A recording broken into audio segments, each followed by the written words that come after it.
Protests in Washington, D.C. at a UN General Assembly, screaming at dictators and tyrants, bringing awareness to human rights violation around the world. So I also have a business in Baltimore County, taxi cab business, and I drove taxi cab to pay my way through college.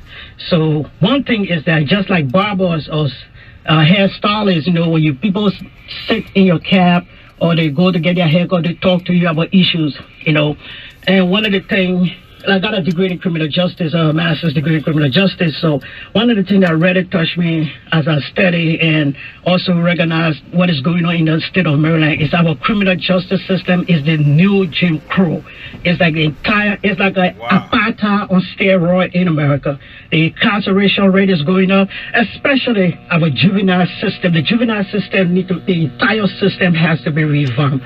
I mean, we cannot keep introducing our children to the criminal justice system very early. We can't do that, okay? There have to be other alternatives. We have to spend more money for boot camps, vocational institutions, job corps. We have to spend money. We have to. This guy must be running for something. Kids, man. We understand that some of them are doing something wrong, but the first time they commit a crime, license it's a misdemeanor. To be a cab driver. Now he's running for something. Let me see what he's running for. The criminal justice system not early. He bought a couple cabs while he was where they will go, and they will learn. They will get their GED or they will get their high school diploma. Okay, and one thing we need to do to avoid, when they come from boot camps, instead of getting a high school diploma that will say the name of the boot camps, if the boot camp is in Randallstown, the Randallstown High School should be responsible to teach the kids that are in boot camp. So when they graduate, they can have a Randallstown High School diploma to avoid that stigmatic injury. Because when you have a boot camp, we say I graduated from boot camp, people might say not want to hire you. You see, so we have to invest in boot camps. We have to invest in job corps. We have to invest in vocational institution for these kids. Stop introducing the kids to the juvenile system early. Last but not least, if I know you want to ask another good question. No, go ahead. Go ahead. Then let's talk about another thing that is the felony murder rule. That is, for example, a lot of people have been asking this question and they don't understand. That is a federal law. It's a law that says that, for example, if three of us conspire to go and commit a crime, and during the commission of the crime, and someone gets killed, an innocent person gets killed, or the police officer gets killed or something, every one of us is going to go down for murder. That's the felony murder rule. That was okay? So that's why, for example, the kid that killed the police officer, unfortunate circumstance. I mean, it's so sad. Grievous condolences to the family. The kid that killed the police officer, he's been charged with murder, and all the co-conspirators are all charged with murder. That is the felony murder rule. So the thing about it, that when it comes to the juvenile system, that's one thing we have to concentrate on. Okay, because number one is that they're gonna charge these kids as an adult, right? Yeah. So they're taking them out of the juvenile justice system and bringing them into the adult court system. Okay, if you're gonna do that, we understand, but the felony murder rule should not apply in such a circumstance. The felony murder rule should not apply because, number one, you already taking them out of the juvenile justice system and you're bringing them into the adult court. That's a consequence for that. That's the first consequence. They're going to be prosecuted as an adult. That's second. Third, they're going to be sentenced as an adult. So it's like you're punishing the kid for three times. So we understand if you're going to try them as an adult, the felony murder rule should not apply. Because number one, we understand some of the kids are terrible, but we have to understand that these are kids. We don't know what went through the kid's head. People are calling for them to almost at least this kid, man. I understand what he did was wrong, but back to what I talked about first, right? When the kid was arrested 5 times for stealing cars. The first time when he was arrested, and they was going to, the mother told the judge, please do not release my son. And the judge were going to send him to boot camp where he stayed there and await his trial. If he was going to be in boot camp, that police officer was going to be alive today. The third or the fourth car wasn't going to be hijacked because he was going to be in boot camps, learning how to be a responsible person.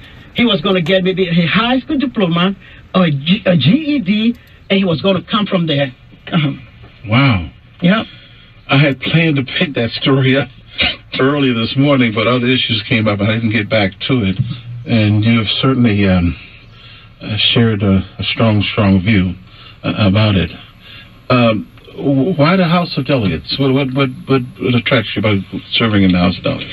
Well, you got to start from somewhere because, like, few interviews I did, they say, well, Johnny, you have vast knowledge of national issues. But, you know, I live in Maryland, and I see what goes on in Maryland, and I know exactly what goes on in Maryland because, like I say, when you're a cab driver, you talk to drug dealers, drug users, you talk to everybody, and you talk to single mothers, you talk to seniors, and, you know, and when they tell you some of the things that is going on in Maryland, I mean, these lawmakers go to Annapolis, it's like they really don't care because they've been bought by the same people, whether it's the prison industrial complex or whether it's big businesses, because when they go there, they forget about ordinary people. And that's why I'm funding my own campaign. I'm not raising money for anybody. I'm not taking money for anybody. I'm funding my entire campaign from my pocket.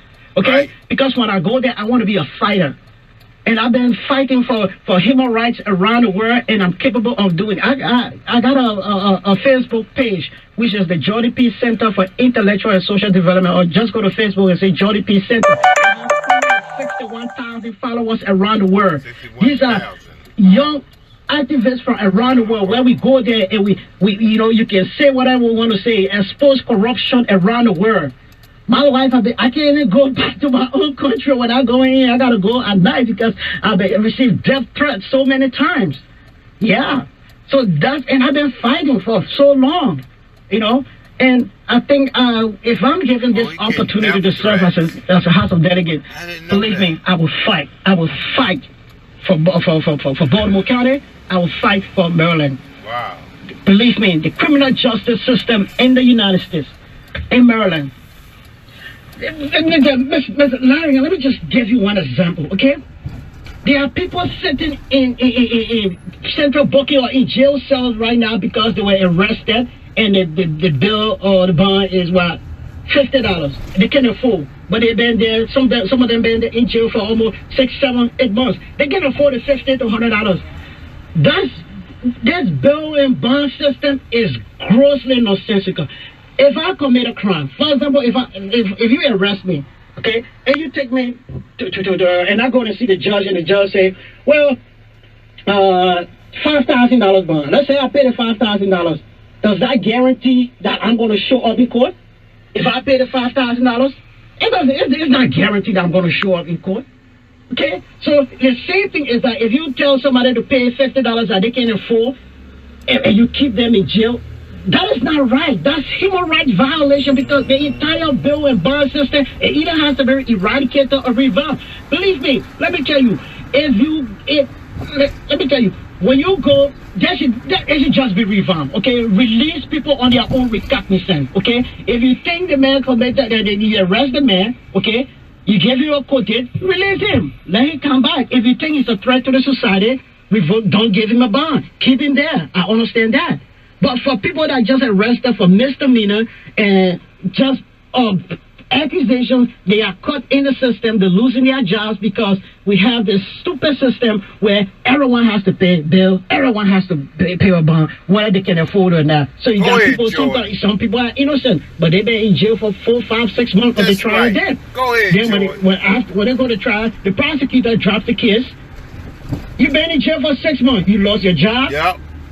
Your family. Yeah. I mean, some them. It's like the criminal justice system and just creating criminal. But Larry, one of the things that really hurt me. This is a story that really impacted me. Okay, I was like I said, one of our customers. She rode with me for a few years at the same time, trying to pay her way to go to college. Right. PCC. Right. She graduated and got a nursing degree. She was so happy. She bought her first car. Right? She's so excited to buy the first car. She said she's not going to take the cab anymore. She said, Johnny, I bought my cab. I bought a car. I said, okay, good for you. Congratulations.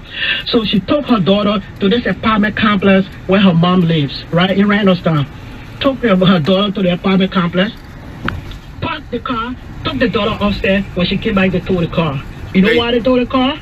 Because she didn't have permit to park at the apartment complex where her mom. They towed the her mom car. lives. Okay. They towed my car. They towed her car from there. She came down, the car was gone.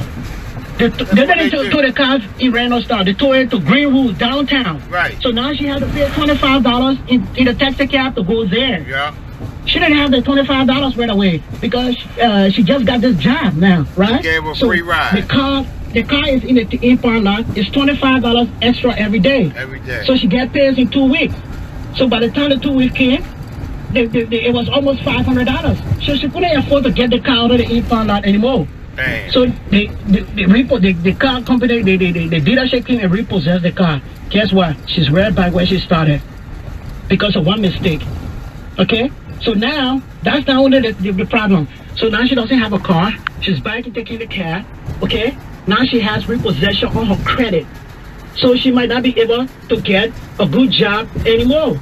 Because people, they do check credit this time when you apply for jobs. Okay?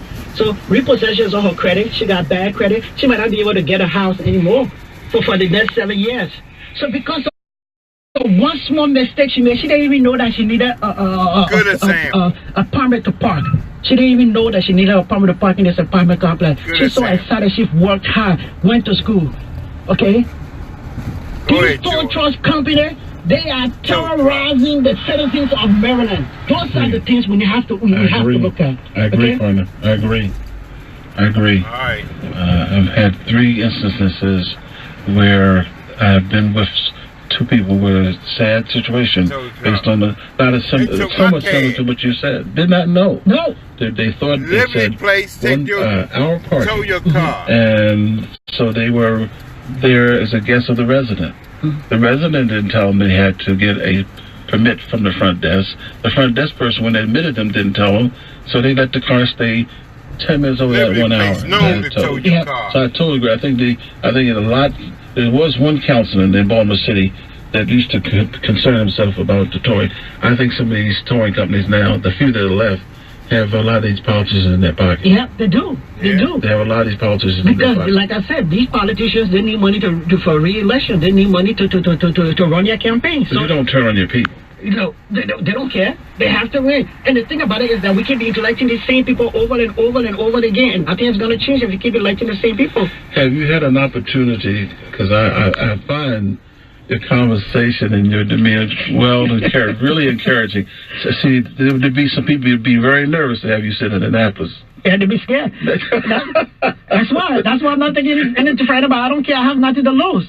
The only thing I have to lose is they be scared. Yeah, the only thing I have to lose is my dignity and my respect. And I'm not losing that for anybody. That's I didn't lose it for dictators in Africa. I'm not going to lose it for someone in Annapolis. I'm not going to lose for anyone in Annapolis. But let's look at. It's so good now we have a law of marijuana, recreation marijuana. Another case, another thing that happened a long time ago before we had the marijuana bill. Okay. I got 1 minute left. 1 minute left. Okay. Another lady, right? She picked up her son, taking her son to school. Dropped the little boy in Pikes Peak High, right? The little boy got out of the car. He had a joint in his pocket and a joint dropped on his front seat. And she didn't know. She driving. She got pulled over because she was speeding. The police officer came and looked in the car, saw a joint. She got arrested. For a single joint, she got arrested. Now when she went to court, she explained, it was dropped. But she has an arrest record because of the single marijuana. So let me tell you, I think something can be done to help her on that. Yeah, that's what it is. It's minor. Yeah, but it's not only her that's doing it. That's why the whole system has to be reformed. That's true. Okay, so there's thousands of people that are listening to us right now, Larry. They are going through similar issues like that. It's like the system making unnecessary laws. The entire criminal justice system. There are stupid laws that people are making in Annapolis. It doesn't affect them because they are the political elite. But the common people like us, they don't care. Go ahead, George. They don't care, man. Well, and you want to tell them where they can reach out to you, even though you don't take no money, you don't take nothing, but you're going to give them the truth. You don't take no money. You can reach me on my Facebook page, like Michael Jordan. It's easy. My first name is Jordan, like Michael Jordan, Jordan. Just say, once you put Jordan and the letter P, Jordan P. It will come on all my Facebook information. Will come on my Jordan P. Center. My personal. My name is Jordan Porompyae. But once you put the last name is hard to spell. I don't even know how to spell my last name. But so don't try to spell it. But just say Jordan and the letter P like Paul, and it will come out on Facebook. And you can reach me. You can inbox me, and we can go from there. Jordan P. Thank you. Thank you so much, Larry. What a delight to speak with, sir. It's a privilege to be on the show. You know, I remember I sat in that seat before a few years ago, right? My mind. Well, Coach. Yes, sir. Well, I tell you, I have to say nothing else. He's one of the most delightful ones we've had in here. Well, if his political feature doesn't work out, he could have a possibility in being a talk show host, you know? Hey.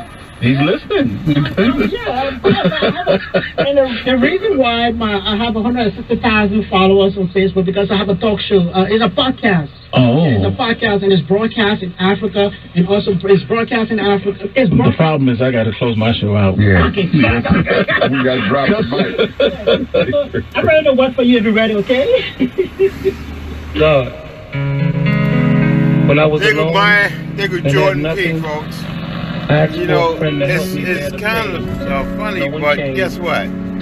When he came here, I gave him money to buy a permit for taxi cab. And all I saw was sad. And he bought cabs, he went to school and all that. So that guy, he's serious about what he's doing. So, hey, Jordan, who I give my give me thumbs up when you see this video. You didn't know I was going to record it. Have a great day, folks. Taxi Talk. Alright. By all means, continue to listen to all the great shows. Alright, folks, there you go. Taxi Talk, Larry. That's Celebrity Care Jobs. Thank y'all for joining me. Alright? Yes, sir. Are not necessarily those of the staff and management of Radio 1, its sponsors, or advertisers. Taxi Talk Radio. This is your Taxi Talk Radio. This is your Taxi Talk Radio. Thank y'all for following me. Thank y'all so much. You like to sponsor Taxi Talk? Give me a call. You'll be on this week's show. My number, 443-839-8412. Once again, 443-839-8412. Get yourself a spot on Taxi Talk. Have a great day, folks.